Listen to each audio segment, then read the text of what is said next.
Salmo capítulo 9.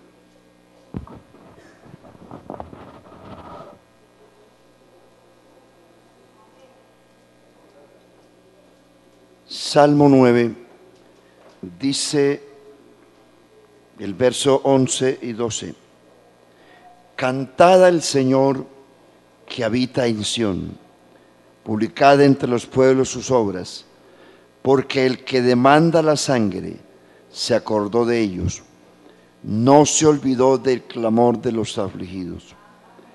Ten misericordia de mí, Señor, mira mi aflicción que padezco a causa de todos los que me aborrecen. Tú que me levantas de las puertas de la muerte. Gloria al Señor. Oremos. Soberano Señor, tu palabra es verdad. Señor, te ruego que nos ayudes y nos des la unción del Espíritu para predicarla y para entenderla. Te lo ruego en el nombre de Jesús, para la gloria de Dios. Aleluya. Siéntense, hermanos. Cantad alegres al Señor, cantad al Señor que habita en Sión. Publicad entre los pueblos sus obras, porque el que demanda la sangre se acordó de ellos. Esa expresión, el que demanda la sangre. Yéndonos adelante al libro de los Hebreos, dice el apóstol que escribió la carta, dice: casi todo es purificado con sangre, y sin derramamiento de sangre no hay remisión de pecados. Cuando Satanás pecó, el más grande pecado que existe en el universo es la soberbia, el orgullo y querer ser más de lo que no se puede ser. Satanás pecó porque él quiso ser igual a Dios. 5 expresiones Satanás expresó donde manifestó su egocentrismo. Subiré, dijo Lucero, hijo de la mañana, subiré junto a las estrellas de Dios, levantaré mi trono, a los lados del norte me sentaré y seré semejante al Altísimo. Dios es soberano, afortunadamente. Él no le ha dado la gloria a nadie en el universo. Satanás quiso tenerla, pero Dios lo destituyó, y por eso las criaturas como nosotros debemos estar muy satisfechas que quien nos salvó es el único que merece la gloria, el honor y el poder. Sí. Satanás buscó eso, porque él era un ser, el ser más perfecto en la creación. Digo en la creación porque Dios no es creado, Él es el creador.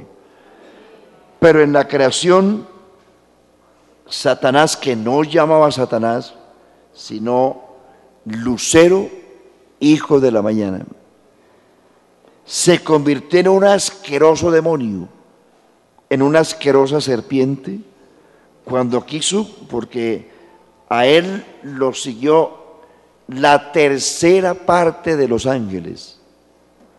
Es decir, era una criatura influyente, bien influyente. ¿Cuánto es la tercera parte de los ángeles? Si en el universo hay 150.000 millones, una cifra hipotética porque eso no lo sabe sino Dios. dice que el único que cuenta a los ángeles y a las estrellas las llama por su nombre es Dios. Si existieran en el universo 150.000 millones de ángeles, 50.000 millones de ellos siguieron a Satanás. Oiga, serio.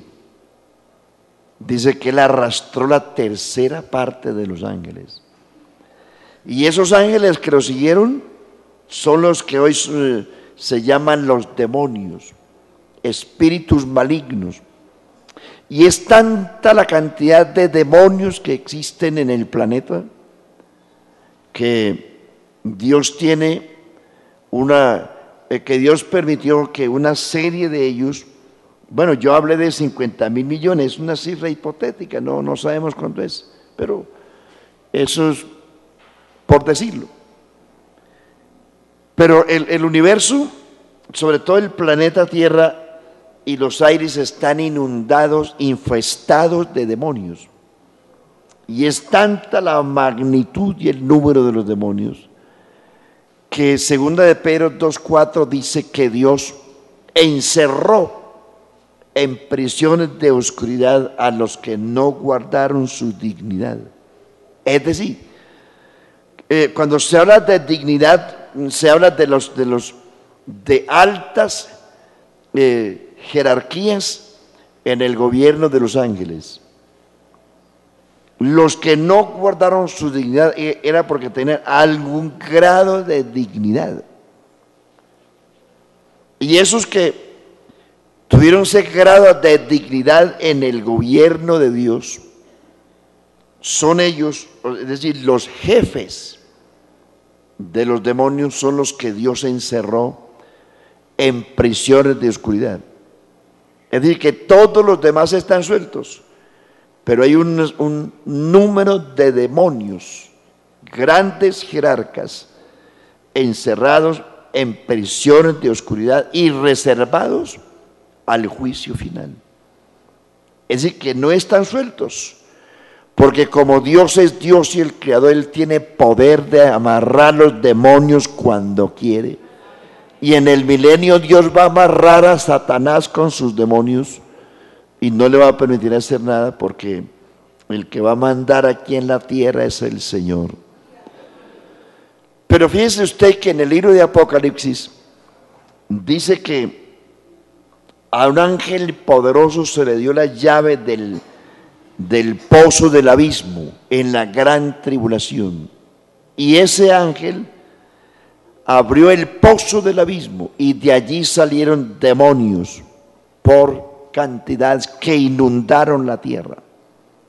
Dice que en tan grande número salieron de allí que oscurecían el sol, y a manera de escorpiones tenían una cosa rara, extraña, de cosas que van a ocurrir en la gran tribulación, y se les dio poder de hacer daño a los hombres durante 5 meses. ¿Usted lo ha leído? Bueno, léalo. 5 meses estarán los jerarcas que serán sueltos, serán sacados del pozo del abismo.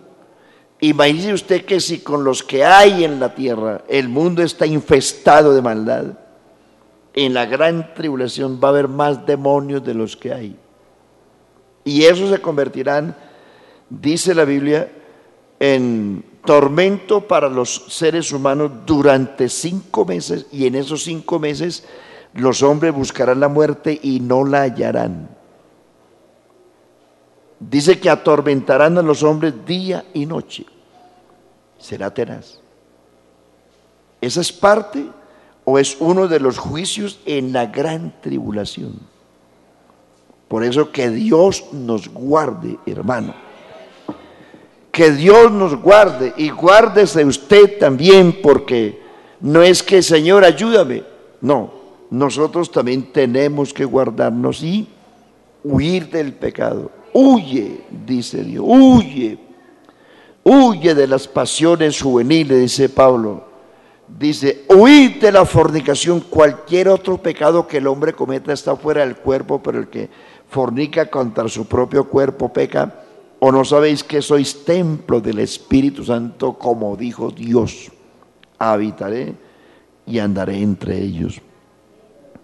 Si nosotros conociéramos la magnitud de la salvación que tenemos, no es que Dios nos haya salvado solamente del lago de fuego. La gran tribulación es una cosa aterradora, según la Biblia. Dice que habrá gran tribulación cual no la ha habido jamás, ni la volverá a ver. Y si eso fuera un remedio para que la gente se salvara, pues al fin y al cabo sería como especie de una esperanza. Pero no, la gran tribulación no va a salvar a nadie. El juicio, el sacrificio, los muertos, la sangre que se va a derramar en la gran tribulación no va a salvar a nadie. Los decapitados que habrá en la gran tribulación no se van a salvar porque sean decapitados. Tenemos que entender, hermanos, la magnitud de la obra de Cristo, que sin esa obra de Cristo estamos perdidos. Hermanos, sin Cristo estamos perdidos. Sin Cristo no hay tribulación que nos libre. No, la salvación de nuestras almas es hoy, ya. No es mañana, es ya. Para que sepa usted en dónde está parado, hermano. Esta salvación, dice el apóstol, ¿cómo escaparemos nosotros si descuidamos una salvación tan grande? La cual, habiendo sido anunciada primeramente por el Señor, no fue confirmada por los que oyeron, testificando a Dios juntamente con ellos con señales y prodigios y diversos repartimientos del Espíritu Santo según su voluntad. ¿Cómo escaparemos, hermano? Hebreos 10:26 dice, porque si pecaremos voluntariamente después de haber recibido el conocimiento de la verdad, ya no queda más sacrificio por los pecados, sino horrenda expectación de juicio y de hervor que ha de devorar a los adversarios. El que viola la ley de Moisés por el testimonio de 2 o 3 testigos muere irremisiblemente. ¿Cuánto mayor castigo pensáis vosotros que vencerá que pisotear el Hijo de Dios y tuviere por inmunda la sangre del pacto? E hiciere afrenta al Espíritu de la gracia en el cual fue santificado. Pues conocemos al que dijo, mía es la venganza, yo pagaré, dice el Señor. Aló, hermanos.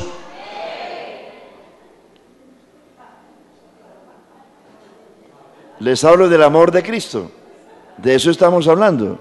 Pero yo sé que me está poniendo cuidado. Yo sé que cuando usted no dice ni mu, o se está durmiendo o está muy concentrado. ¿Cuál de las dos? Pastor, tenemos hambre.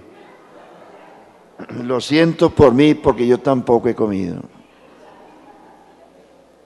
A lo que yo me refiero, hermano, es que el pecado del universo, en el universo, fue muy grave. Porque cuando el diablo desafió a Dios, quiso ser igual a Dios. Y lo que es peor, cuando el diablo vino a la tierra destituido porque Dios lo destituyó. Por eso cuando usted cante a Dios, cante lo que valga la pena. No cante por mover la cola, hermano, perdóneme. Pero hay gente que le gustan los coros que se mueven y hay gente que se mueven como un maniquí en Semana Santa. Cántele a Dios lo que a Dios glorifica, lo que a Dios adora, no lo que lo hace mover la carne, hermano. Porque eso es lo que está pasando hoy día en las iglesias. Cantamos un montón de cosas, pero que nos hacen mover la carne nomás. Hermano, Dios merece toda gloria y toda honra y que se le cante con reverencia, con respeto.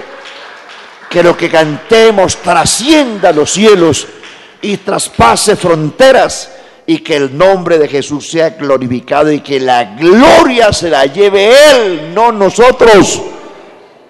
El Salmo dice, no a nosotros, oh Señor, sino a tu nombre, la gloria.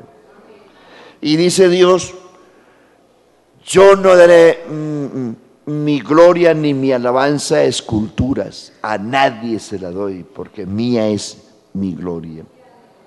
Entonces Satanás viene, le dice a la primera pareja, les dice el mismo cuento. Ese fue el pecado de Adán y Eva. El pecado de Adán y Eva no fue que se comieron una pera, ni una piña, ni una manzana. No fue el acto sexual tampoco, porque hay gente equivocada. Que fue que ellos se acostaron. Pues para eso los hizo, para que se acostaran juntos. No dice eso la Biblia, antes de la caída dice eso. Génesis 1:28 dice, les dijo Dios, creced, multiplicaos, como se multiplican los seres humanos. A través de los dinosaurios. ¿Cómo se ha multiplicado la raza humana? Antes de la caída, Dios hizo al hombre y a la mujer con ese fin. No de que cayera, sino que procreara, y le dio procrear, llenad la tierra. Claro que ahora ya no. Eso fue allá. Ahora hay que vaciarla. En esa época, cuando solamente existían Dios, llenad la tierra y sojuzgadla y señoread sobre las aves, los peces del mar y las bestias del campo. El pecado de Adán y Eva no fue ni la manzana que se comieron, ni porque se acostaron juntos. Dios los hizo para eso. Gloria al Señor. Él mismo hizo la ceremonia. Él mismo hizo la ceremonia. Entonces el pecado de ellos no fue eso, sino que ellos, igualmente que el diablo, quisieron ser iguales a Dios. Entonces Satanás les dice, mire, desmiente a Dios diciendo, es que Dios sabe, es que Dios es marrullero. Satanás sabía que con esa intención que él hizo antes, Dios lo había destituido. Y vino y le metió el mismo cuento a la primera pareja y le dijo, mire, es que Dios sabe que el día que ustedes coman, serán igualitos a Dios, conociendo el bien y el mal. Y claro, eso le sonó. Por eso Jesús dijo, Satanás es padre de mentira desde un principio. Cuando él habla mentira, de suyo habla porque es mentiroso desde el principio. Le metió el cuento a la primera pareja diciendo, ustedes si hacen esto van a ser igualitos a Dios. Y entonces ellos comieron cuento y ahí fue donde ocurrió hermano, gracias a Dios, porque una criatura no puede ser ni siquiera la intención de ser igual a Dios. Entonces, ese fue el pecado que los destituyó. Pero aquí tenemos una cosa muy ventajosa para nosotros los seres humanos, que para Satanás no hubo redención aunque el pecado fue el mismo. Satanás quiso ser igual a Dios y Dios lo destituyó. Y cuando Adán y Eva intentaron hacer lo mismo, los destituyó, pero no los condenó. Y ahí es donde vamos. Ahí es donde volvemos al texto del Salmo 9:14. Dice, el que demanda la sangre se acordó de ellos. ¿Desde cuándo funciona ese ritual de la sangre? Dios estableció la sangre desde un principio para redimir a los pecadores, pero no para redimir a los ángeles, ni para redimir al diablo. El diablo no tiene redención, el diablo no tiene escapatoria. Para el diablo está destinado el lago de fuego. No hay salvación.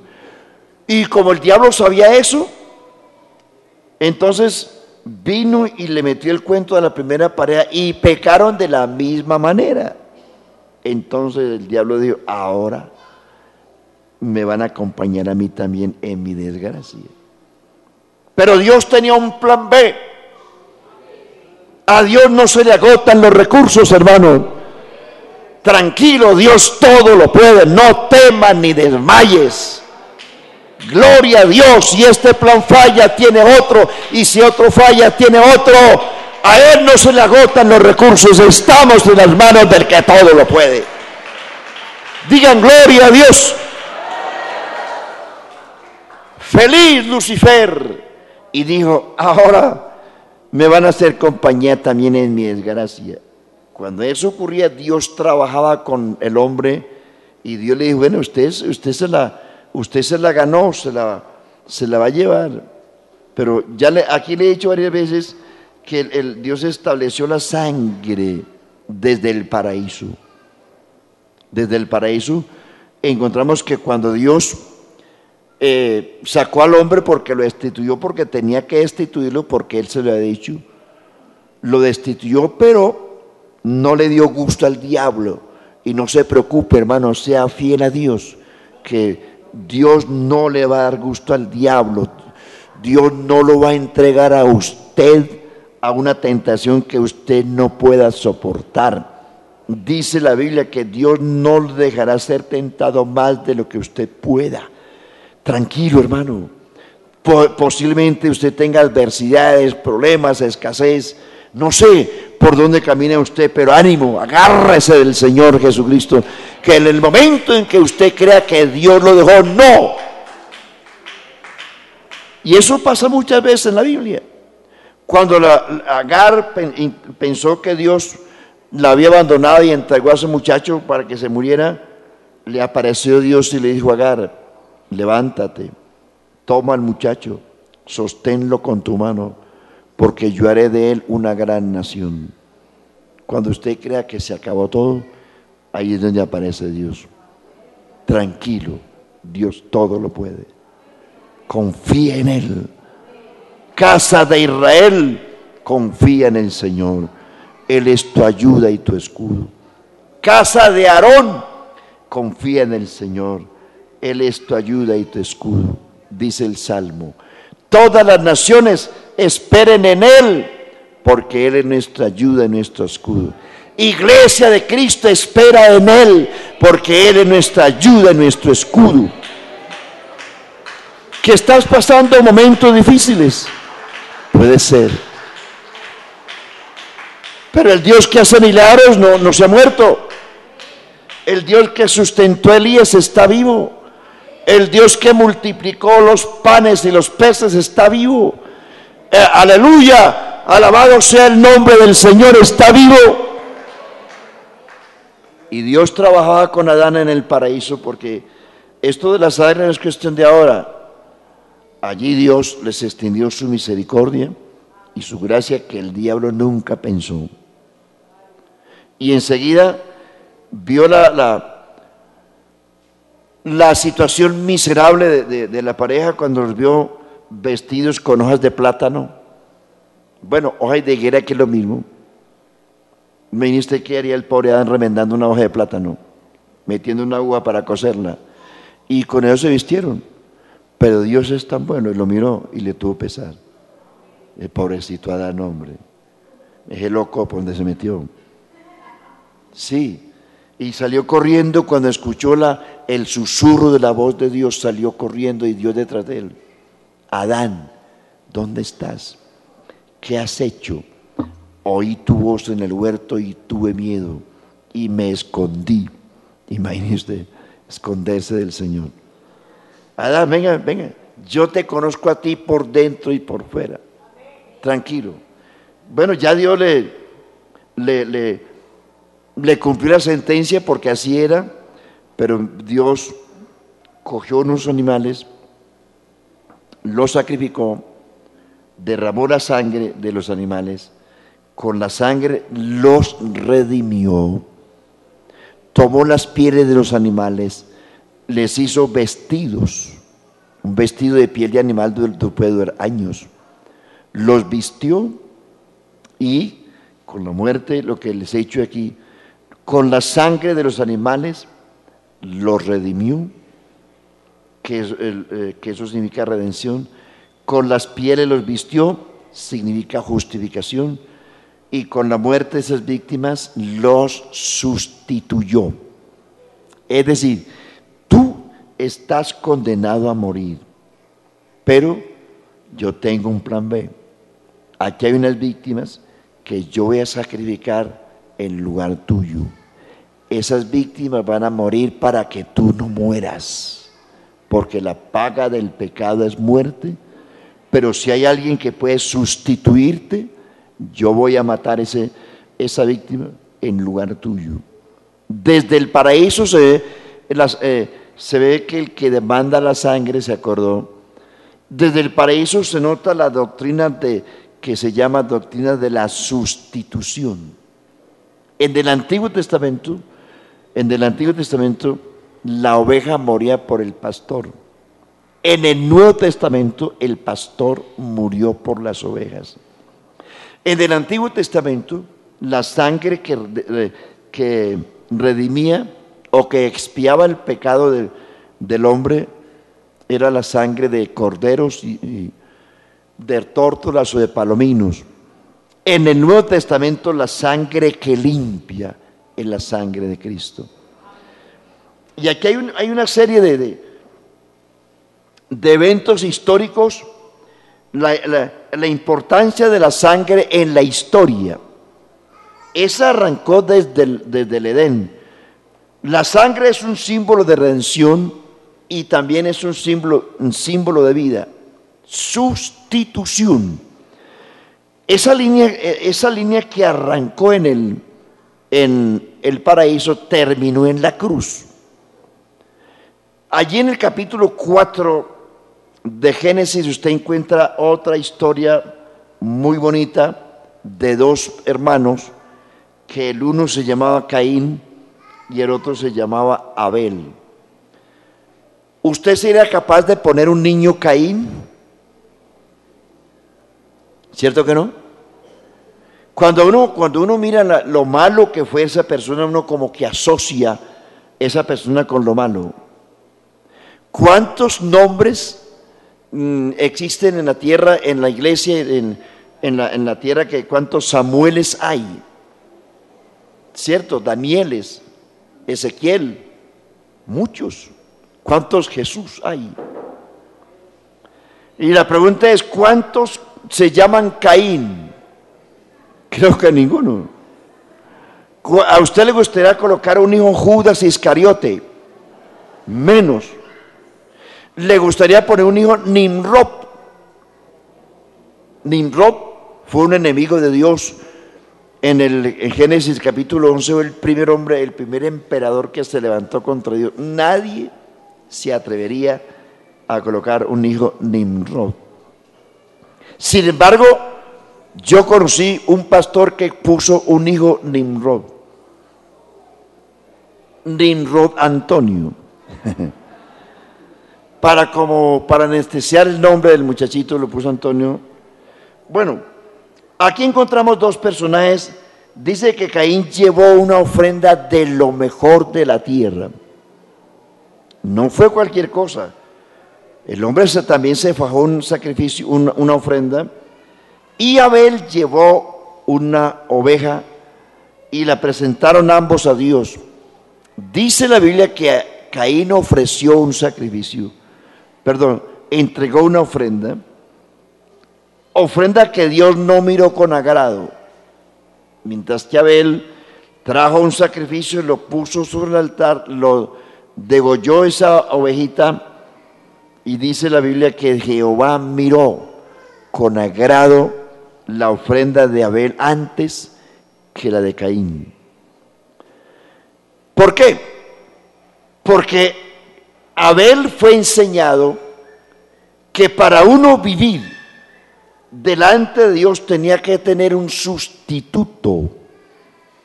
¿Por qué? Porque el pecado ya había sido sentenciado por Dios. La paga del pecado es muerte, pero Dios proveyó la forma de que el hombre no muriera, sino que otro ser viviente que no sea un hombre muriera en su lugar. Abel entendió eso, y cuando Abel ofreció ese sacrificio vivo, se llama un sacrificio cruento, que derramó, mató a una víctima, derramó la sangre, y con ello estaba diciéndole a Dios: Señor, yo soy un pecador digno de muerte, pero aquí traigo esta oveja y y la sacrifico en mi lugar. La paga del pecado es muerte. Pero Dios proveyó eso. Usted y yo no tenemos que morir porque alguien murió en nuestro lugar. El capítulo 8 de Génesis, repito, la cadena empezó desde el paraíso y terminó en la cruz. Cuando Noé salió del diluvio, pasó el diluvio que salió del arca, dice el verso 20, y edificó un altar al Señor y tomó de todo animal limpio y de toda ave limpia y ofreció holocausto, es decir, ofreció un sacrificio vivo en su lugar. Abraham se llama el padre el hombre de los altares. Abraham fue el que más altares construyó. Donde Abraham llegaba había un altar, y donde construía Abraham un altar había un sacrificio, y donde había un sacrificio dice la Biblia que el Señor se le aparecía a Abraham.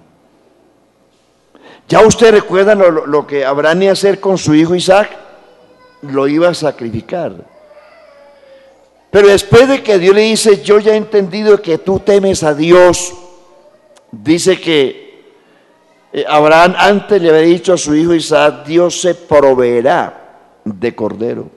Esa palabra Dios se proveerá es una profecía que Abraham está diciendo que al final de los siglos Dios tenía una provisión para salvar a la humanidad. Ese texto fue el que Jesús recordó en San Juan capítulo 8 cuando dijo, Abraham vuestro padre se gozó de que habría de ver mi día, lo vio y se gozó. ¿Cuál fue el día que Abraham vio? Abraham vio primero en ese carnero que encontró enredado en una zarza y que ofreció en lugar de Isaac como sustituto de la muerte de Isaac, y que fue un milagro, porque Dios fue el que proveyó ese animal en las montañas, en el monte Moria, donde Abraham había llegado, había caminado ya 3 días, eran selvas, imposible encontrar una cabra en esas alturas, pero Dios la proveyó. Estaba indicándole a Abraham que así como Dios proveyó una cabra literalmente para salvar de la muerte a Isaac, que Dios tenía también un sustituto para salvar de la muerte a los pecadores. Dice, lo vio y se gozó. Lo que Abraham vio desde allá, desde 2000 años antes, vio el Calvario. Vio el Calvario. La gente vio como Abraham y Moisés. Por ejemplo, de Moisés se dice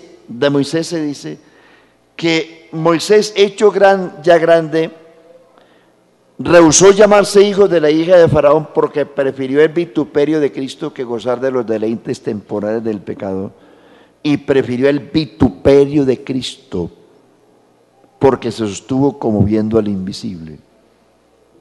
Y 1 Corintios capítulo 10 dice, y todos vivieron de la roca que los seguía, porque la roca era Cristo.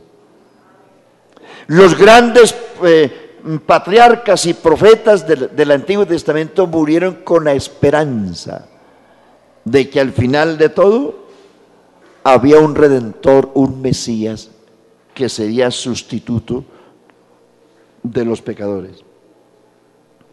Y que lo que ofrecían como corderos era un simbolismo o una tipología de lo que habría de ser después. Y por eso dice Hebreos, los sacerdotes están día tras día ofreciendo muchas veces los mismos sacrificios que no pueden quitar los pecados, pero Cristo, habiendo ofrecido una sola vez un solo sacrificio por los pecados, se sentó a la diestra de Dios, esperando a que sus enemigos sean puestos por estrada de sus pies, porque con una sola ofrenda hizo perfectos para siempre a los santificados. Yo diría que todo el Antiguo Testamento está lleno de sangre. Sangre, altares por todas partes, corderos por todas partes, palominos, tórtolas, ofrendas, simbolismos, tipología por todas partes. Aún cuando encontramos la liberación que hizo Moisés del pueblo, ellos fueron liberados también mediante el sacrificio cruento de un cordero.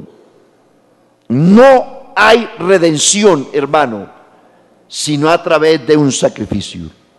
No hay liberación, sino a través de un sacrificio. Usted y yo no somos salvos por nuestro sacrificio. Y lo que hemos reiterado tantas veces, usted no se va a salvar porque se haga cortar la cabeza en la gran tribulación. A usted lo salva el sacrificio de Cristo o no lo salva nadie. Usted se salva si cree en Jesucristo antes del arrebatamiento de la iglesia. Si usted aplaza su salvación, se pierde. Cristo está vivo en la iglesia, está vigente. La gracia de Dios está vigente. La sangre de Cristo está viva y está vigente todavía. La sangre de Cristo tiene poder para salvar, redimir y aún sanar a los enfermos. Por eso, la Santa Cena recuerda eso siempre. Y no se fastidie por eso, porque la cena recuerda a la iglesia que somos salvos por la sangre de Cristo. Que en el cielo, en el lugar santísimo que hoy se llama cielo, hay una sangre viva. Que Jesús fue y llevó después de su resurrección. Gloria al Señor. Sí, la llevó al lugar santísimo, que en ese caso era el cielo. Moisés le ordena a los israelitas en Éxodo 12 y le dice, bueno, llegó la hora de la redención, pero tienen que pasar por este proceso. Les ordena el sacrificio de corderos, tienen que untar los dinteles de las puertas, tiene que haber una sangre en las casas de los israelitas, porque el ángel de la muerte pasará esa noche y donde no haya señal, el ángel de la muerte matará al primogénito.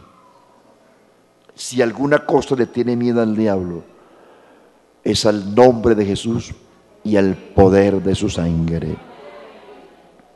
Por eso cuando usted invoca el nombre de Jesús, ahí va implícito la sangre de Cristo. Sí, Señor. Para remisión de nuestros pecados. Y cuando el diablo quiera tentarlo, recuerde lo que dice Apocalipsis, hablando del pueblo que se salvará en la gran tribulación que es Israel, porque ellos también serán salvos mediante el sacrificio que Cristo hizo en la cruz. Ellos también, dice que el diablo los tentaba día y noche, pero ellos le han vencido por la sangre del Cordero. No existe otro medio. El sustituto ya se ofreció y no existe otra forma de salvarse. Toda persona que quiera ser salva tiene que pasar por este camino. Los chinos tienen como su dios a Buda y al dragón. Los islámicos tienen a Mahoma. Mahoma existió 600 años después de Cristo y para ellos no existe salvación sin Mahoma. Eso es lo que ellos creen. Los religiosos tienen al Papa como su Dios y a María como su mediadora. Eso es lo que ellos creen. Pero amigos, con todo respeto, ni Mahoma, ni Buda, ni el dragón de los chinos, ni el Papa de Roma, ni la intervención de María, porque ella no puede interceder por nadie. Amigo, no hay esperanza. Ni el islámico se salva por su Mahoma, ni el chino por su Buda, y una cantidad de religiones que existen en la tierra. Ni usted se va a salvar por la intercesión de María, porque eso no existe. Solo Cristo, solo Cristo. Solo la sangre de Cristo tiene poder para salvar. Amén.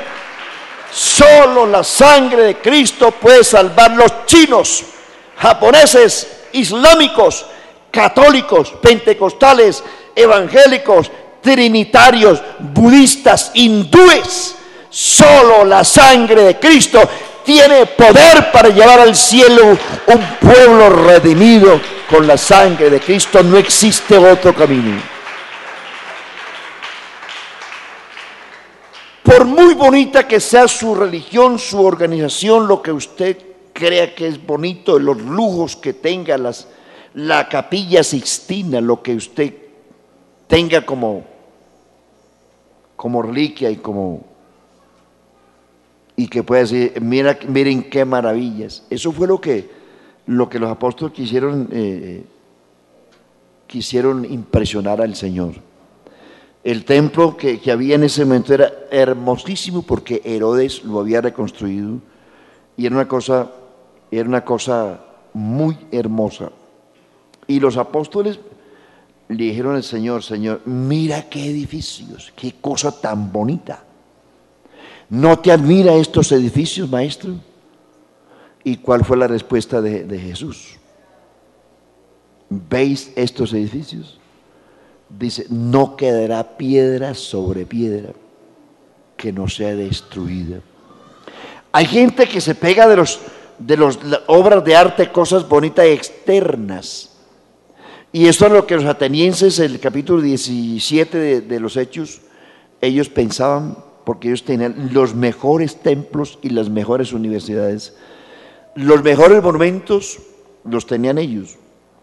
Y entonces el apóstol Pablo les dice, miren señores, el Dios que ustedes no conocen y que aquí en los templos de ustedes hay un altar con una inscripción. En los templos por donde yo he recorrido he visto un altar donde no hay una imagen, pero hay una inscripción que dice al Dios no conocido. Y Pablo dice, al Dios que ustedes no conocen es a quien yo les anuncio.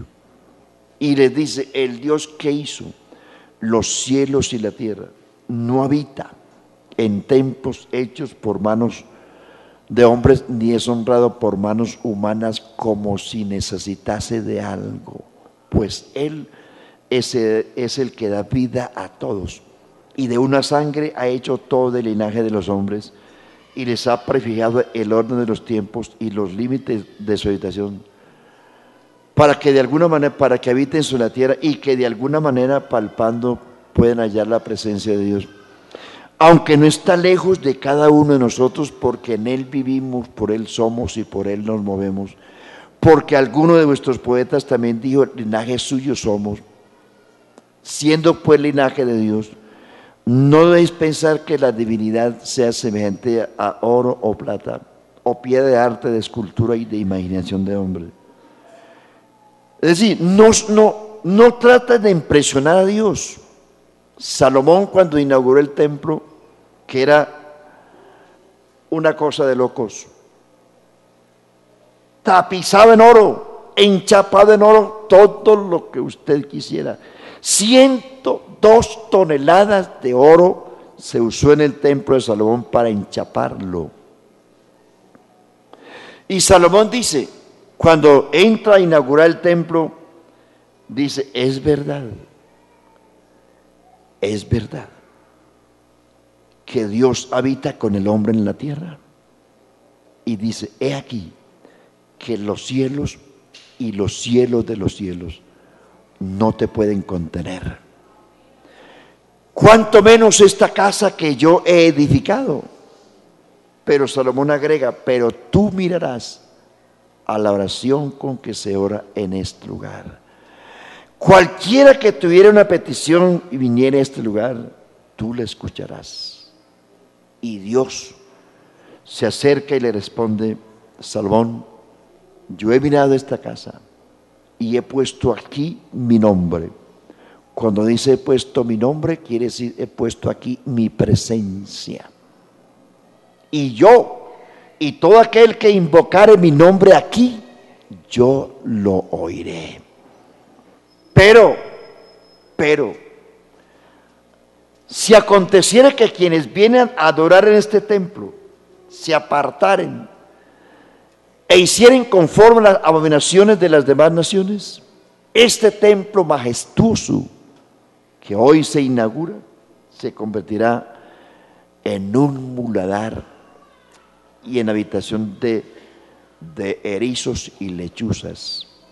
Y la gente dirá: ¿por qué está este templo abandonado?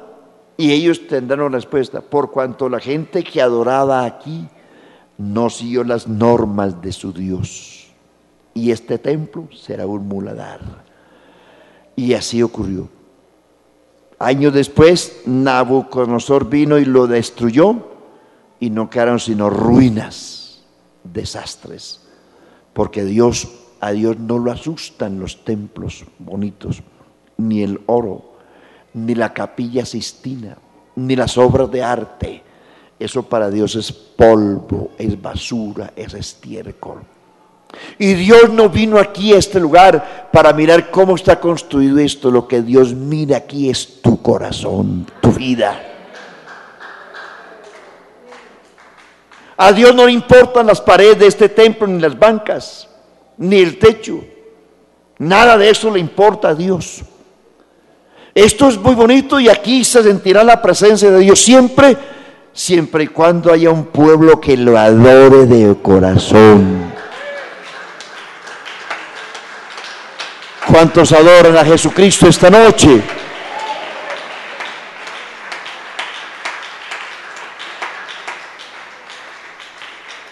Lo demás es basura. Qué pena, hermano, yo pensé que era aquí a 7:30. Lo mismo, el cuento mío, se me acaba el tiempo. La sangre del Cordero redimió a la nación y los puso libres. Después, en el capítulo 24, Moisés volvió a sacrificar cordero y roció el pueblo con sangre. Después fue el tabernáculo. Miren lo que hizo Moisés. Primero, la señal de la sangre era redención para salir de Egipto. Segundo, el segundo paso fue que ya en el desierto sacrificó Moisés y roció el pueblo con la sangre. Tercero, lo hizo con el tabernáculo. Y cuarto, lo hizo con el sacerdocio, sangre de animales. Y termino porque el tiempo se fue. Para nosotros es muy significativo que ya no tenemos el sacerdocio, ni a Moisés, ni a Aarón, ni el tabernáculo, ni el altar. Nosotros no tenemos un altar.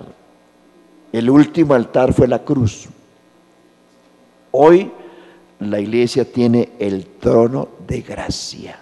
¿A dónde acudir? Al trono de gracia.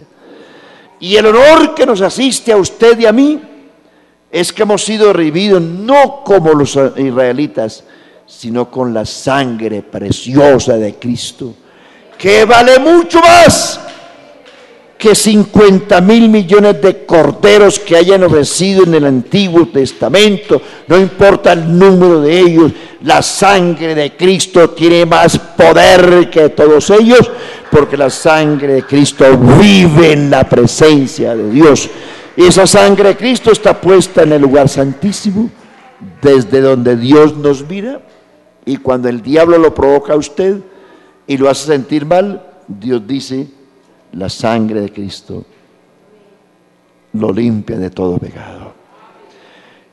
Termino diciendo, cuando el diablo lo tiente y su mente esté manchada y usted se ponga en la presencia de Dios y el diablo quiere turbar su mente y quiere recordarle lo malo que usted fue, y acuérdate de esto y acuérdate de ello, dígale al diablo: sí, Satanás, eso era yo también, pero agrégale a eso: la sangre de Cristo me limpia de todo pecado.